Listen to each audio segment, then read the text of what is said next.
দেশের বাইরে আমার কোনো ঠিকানা নেই, এটাই হলো আমার ঠিকানা।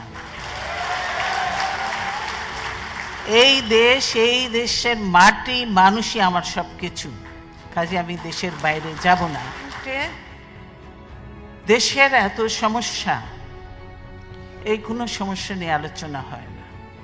দেশে শুধু গালি গালাজ, পার্লামেন্টে গালি গালাজ, আমরা পার্লামেন্টে নেই, কোথাও নেই, কিন্তু শুধু পার্লামেন্টে খালেদা জিয়া, তারেক রহমান আর জিয়াউর রহমানকে নিয়ে চলছে, তাদের যত গালি গালাজ আমাদের ইয়ে করছে।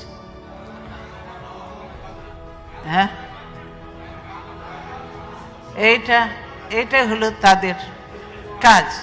পার্লামেন্টে কোনো কিছু হয় না, কাজে এই অবৈধ পার্লামেন্টে আমরা জানি, এই অবৈধ পার্লামেন্টে যত কিছু আইনি পাশ করুক, সত্যিকারের নিয়মতান্ত্রিক নির্বাচন হয়ে জনগণের সরকার আসলে কখনোই এই আইনগুলি কার্যকর হবে না। কারণ যে অবৈধ পার্লামেন্টের আইন এগুলি কার্যকর হতে পারে না। আপনারা দেখলেন যে আজকে দলীয়করণ করেছে, আমি আগে বলেছি প্রশাসন হয়েছে, পুলিশ হয়েছে, তারপরে নির্বাচন কমিশন। এই নির্বাচন কমিশন পুরো দলীয়করণ, সব দলের লোকজনকে বসেছে। কাজে এই নির্বাচন কমিশনের অধীনে কোনো নির্বাচন কি সুষ্ঠু হবে? হবে না।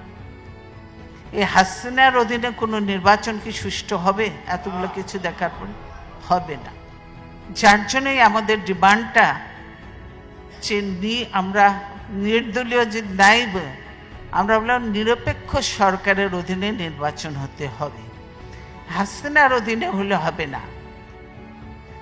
আর নির্বাচন কমিশনকে পুনর্গঠন করতেই হবে, কমপ্লিট পুনর্গঠন না করলে এই নির্বাচন করা, এই রকিবউদ্দিন আর হামিদুদ্দিন থেকে দিয়ে পার্লামেন্ট নির্বাচন করা সম্ভব নয়।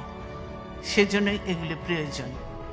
দেশ আজ গণতন্ত্রহীন অবস্থায়, যার জন্য দেশে এইসব ঘটনা ঘটছে, একের পর এক যে ঘটনা ঘটছে, এই গণতন্ত্রহীন অবস্থায় রয়েছে।